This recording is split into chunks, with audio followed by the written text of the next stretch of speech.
Jon Stevens, welcome to Australian Musician. Thanks, Greg. Cheers. Dave Stewart, when did you hook up with him? How did this collaboration happen?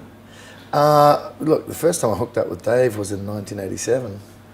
Noiseworks supported the Eurythmics on, I can't remember what the tour was. Anyway, they were massive at the time, right in their heyday. And it's funny, roll forward 30 years, or 29 years, and Dave and I meet up in Los Angeles with a view to work together. And I remembered him from back then. He was really nice to us as a young band coming through. And he doesn't remember. He couldn't remember. He remembers the tour, but he doesn't remember us. But I just said, look, you were nice to us back then. If you weren't nice to us, I wouldn't be working with you right now. All these years later, there's no way. Yeah. So it's interesting because it illustrates, I suppose, as a musician, just be nice to people on the way up. Yeah. And be nice to them on the way down. I mean, it's just be nice. Yeah. Because people do remember. You co-wrote these songs with Dave? Yeah, we wrote all the songs together, yeah. Yeah, so was that just a matter of a couple of guitars on a couch, or was Pretty it much more scientific? No, definitely not scientific. Yeah. Especially when you add martinis to the equation. He has a penchant for martinis, dirty martinis, at a certain time. What do you see as your songwriting strength? He's Dave Stewart. He's written some just iconic songs. Him and Annie wrote, and he's worked with everyone from Mick Jagger to Bob Dylan to Tom Petty. I didn't actually realise that he wrote "Don't Come Around Here No More." I didn't know that till we were halfway through the session, and something came up, and that song was mentioned, and oh yeah, I wrote that. He's very nonchalant. He's very, he's a great guy, wonderful raconteur, and just a beautiful guy to hang around with. I kind of liken him to Willy Wonka. That's the kind of people say, what's he like? I say, he's a bit like Willy Wonka. He's off his ways, he's just doing bits over here, doing bits over there, and sort of, thinks like this, what about this, what about that, Yeah. So it's cool, he's like a kid, so it's kind of really quite infectious working with him and a creative bent, because, you feel comfortable to be able to just throw any old wild idea out there, and it's like, everything's considered. Nothing is thought, oh, you can't do that. There's never, oh, you can't do that. Everything is like, oh yeah, let's try that. Why not? So the artist, it's a great space to be in where you're not being like, oh, we can't do that because you're this kind of artist, or we can't. As soon as that happens in a relationship, you're gonna go, no man, I'm a bit freer than that. I actually want to do this. So when you got a producer that actually goes, yeah, let's try that, and is enthusiastic about it, it's great, because you soon find that it becomes clearly obvious what's working for you and what ain't working for you when you're in that environment. And Dave and I, we're both feelers, so everything's about how it feels, and it's sort of it's not from here, it's from here. When you got to the recording, is Dave's studio one of those studios that's just got hundreds of guitars and amps, and because there's a lot of different guitar tones on the album? Yeah, I guess there is. He has a studio, but we did some vocals in there, some backing vocals and stuff, and little bits and pieces. But mainly we recorded at a friend of his studio when I first went there, which was an amazing, incredible setup. Probably the best studio I've ever been in, and that was a private studio. And that was fun. And they had everything at his disposal. But he usually uses the blue, what's that guitar? Duschenizer or something. Duesenberg, that's the one. Yeah. That thing is amazing. Yeah. I love that guitar. That's his main axe, Aside from, I bought over I had my Maton over the Maton acoustic, but I bought him a 12-string mini Maton as a gift as well, and also had a 6-string mini, which plugged in. I love through the amps and that. So, and he just fell in love with the mini 12-string. He was just like, he takes it everywhere with him. Yeah. That's his favourite guitar. So, did you put down any guitar tracks yourself? Yeah, I played on a few. Hold On, single I'm playing on that. Acoustic and electric, and Dave had a bit of a go. And I forgot, but somebody mentioned the other day, and I forgot that Richie Zambora is playing some electric at the end. I forgot to mention it. Yeah, and that's Orianthi as well? Orianthi played on a song called Devil in My Heart. And it wasn't a planned thing, neither. And they just came in to say hi to Dave. And I've met Orianthi before, so, it's just coming to, see what's cooking. Yeah. And so we hang out. And we were just working on a track, and we were working on Hold On. And he said, "Oh, come on, Richie, come on, strap up, want to play." So he just strapped on a guitar and started just throwing down stuff, And it's funny because Hold On, I'd written that, I'd come up with that, but I was in the E tuning, it was open tuning. So Richie was trying to work it out. He couldn't work it out. So I had to show him how I played it. So I had my acoustic say, "No, Richie's like this. You gotta go this." And he goes, "Oh, okay, I get it now." He couldn't work it out. Ringo's playing drums on a track. I know, right? How does that happen? I guess, it's Dave being Willy Wonka. He's got obviously over the years of his career, he just knows everybody. And, everyone loves Dave. He's just one of those guys. He's just a beautiful, amazing, creative little genius boffin. And we'd finished the session, and he said, "Oh, come over for dinner." I said, "Okay, cool." He said, "Oh, I got some friends coming over, will join us." And "Oh, cool." Just roll up. And Ringo and his wife Barbara walked through the door. It's like, "Oh, g'day, mate. How you going?" It was that casual. Yeah. Were you a major Beatles fan? Of course. Who isn't? I mean, really. But at the same time, when you actually, like meeting Ringo he's just so normal. And once you go, "Oh God, it's Ringo," you go, "Oh yeah, he's just the same as us." Just mad music man, talking about all sorts of stuff. And, later on in the evening, after dinner, we'd, go out the guitars and we'd just singing and playing and just hanging. We had a really nice night. And I think probably for Ringo, because it's gone to Dave's house and they were all old mates, he's completely comfortable, because obviously going out in public's a real chore for him. So he was just really relaxed, and I think that's sort of a couple of weeks later when we, we're doing One Way Street. I said, "Oh, Ringo, what do you reckon Ringo would play on this? Just play the drums." And he said, "Oh, I'll ask him." Yeah. Anyway, we asked him, and we sent the song over, and Ringo loved the song. I said, "Of course, absolutely, love to." And he was on tour actually with the All Stars, and he was in Las Vegas. And we originally had a scheduled time that he gave us, be available this time. Then he had to move it, and so it ended up he was in Vegas on tour, and he had a day off, and he flew back to LA to play on the track, and then flew back to Vegas to get back on tour. I was like, that's just beautiful. I mean, what do you say to that? So obviously thank you, but really inspiring to see and to meet and to hang out with a man who's still so enthusiastic about music and so enthusiastic about life, and being in the moment. It was just really inspiring. Yeah. Vanessa Amarosi plays on the track too. She does. Yeah. How did she become involved? Vanessa and I have known each other for since she first started, I guess, and she's I just think she's one of the greatest singers in the world, which she is. And we've crossed paths many times over the years. We actually wrote a few songs together on that first Dead Daisies album. And also she had joined me on the Testify record. We'd written a couple of songs together on that in Los Angeles at the time.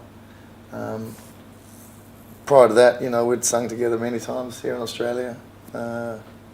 And just a great girl. She had been working with Dave over the last 4 years. as one of his go-to singers, and she'd been telling Dave about me for a long time, and he didn't realise it was me until halfway through the sessions when she came in. She said, "That's the guy I've been telling you about. You got to work with."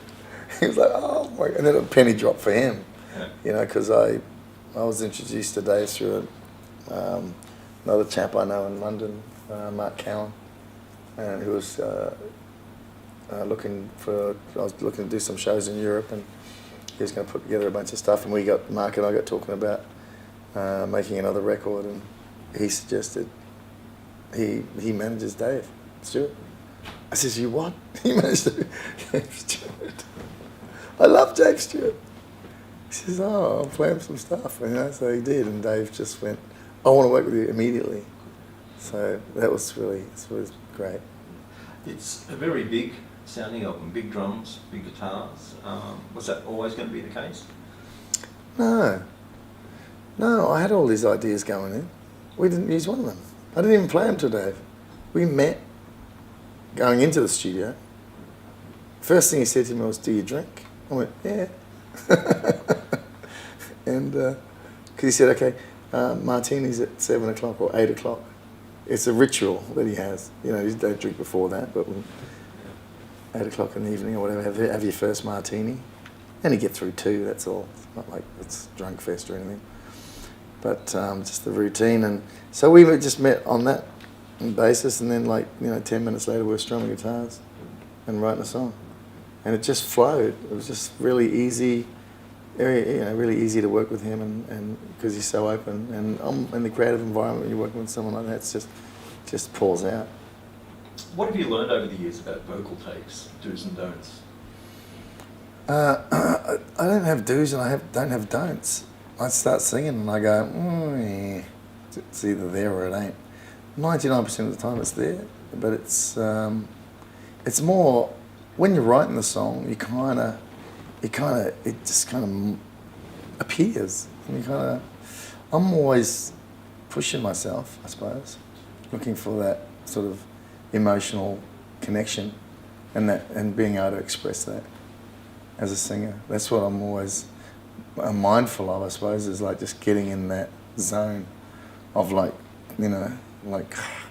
because you can't, it's like live performing, you know.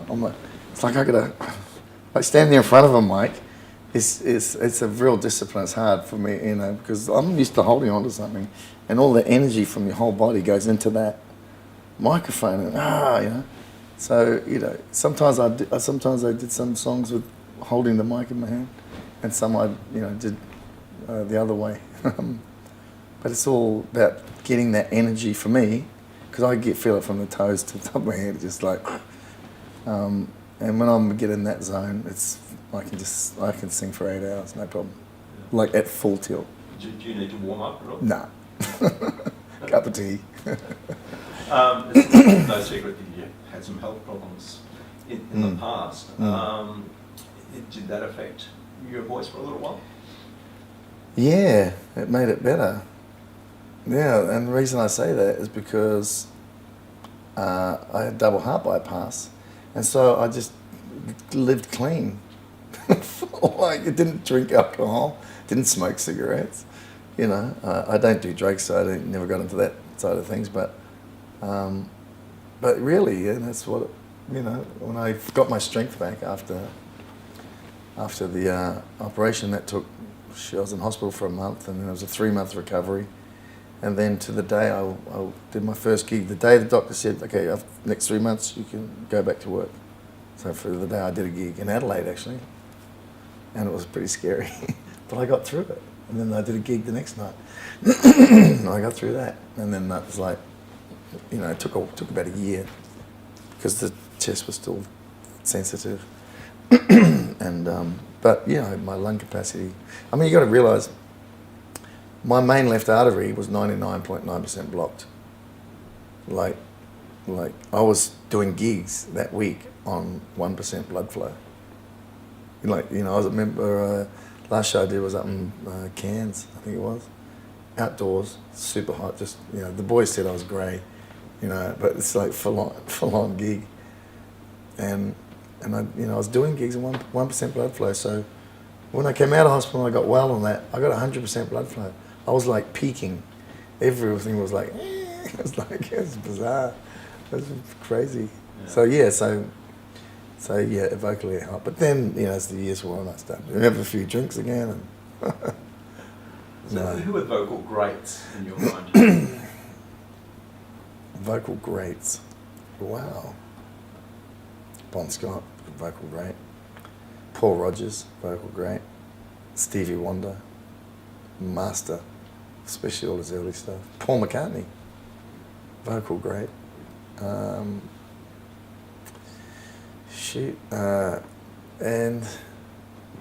who else should I throw in there? Marvin Gaye, Otis Redding, Tom Jones. My parents loved Tom. I grew up listening to Tom Jones. What a monster voice and passion, and Billy Joel is an unbelievable singer. He does not rate himself very highly as a singer. He's one of the greatest singers that ever had. Even to this day, he still sings pitch perfect. John Farnham, unbelievable. Jimmy Barnes, unbelievable. I think with all those guys, it's kind of like more, B.B. King, I loved his voice. Or there's more the commitment to, their delivery is Mick Jagger, underrated as a singer.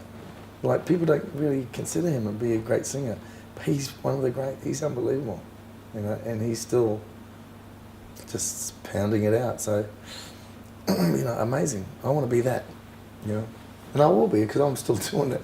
I still love it, and I think that's what we all have in common, I suppose. That love of, just putting it out there. You're a real survivor in the music industry. You've been going a long time, and not everyone gets to do that. What do you attribute that? Stupidity. What do you attribute the longevity to? I think it's just part of me. Music's just part of my, it's everyday existence. It's like, since I was a kid, I grew up in it. I got 10 brothers and sisters, and my mum and dad were always singing, and the guitars were always out, and just in the Māori culture, growing up in New Zealand, it's all about family, music, laughing, and sharing. And I think that's kind of like what it's kind of what I've been doing all my life. Music's about sharing that, that experience, and certainly live, it's all about that moment in time. You only get that moment, so I've never been half-assed about anything. If I'm committed to something, it's all or nothing, So that's what it's like for me every time I get on stage. It's like I'm eager to, fall off the edge. Yeah. So the album's out March 31. Yes. What happens after that? Go play some shows. It's interesting because, you make a record and, I had no idea. Here in Australia, it's kind of like, radio probably won't play it because they don't really play new Australian music anymore. Seems not much anyway, and certainly not, guys who've been around for a while, who've, sort of helped build the industry. They don't have no loyalty to anybody. But then I go, well, radio is irrelevant really, because it's all about online, and it's all about performing live. And the great thing about modern technology and the internet is that we don't need any of those people anymore. And that's great. It's awesome, because you're not bound by other people's rules. You can actually make your own rules up as an independent artist. And that's really exciting. There's so many people out there doing that, and it's really exciting. So yeah, certainly all the fans here in Australia I think will like it and dig it, and it's I love it, and obviously love working with Dave and obviously with Ringo and Vanessa, and it's really about doing those exchanges, which are exciting for me. Once you make the thing, you put it out. It's like, and you move on. I don't dwell on what's gone before. You go out and play shows, and you add the songs to your repertoire. you know, and keep moving. Yeah. And that's it. I mean, you know, what else do you do? Jon Stevens, thanks for your time. Thank you. Cheers, Greg. Cool.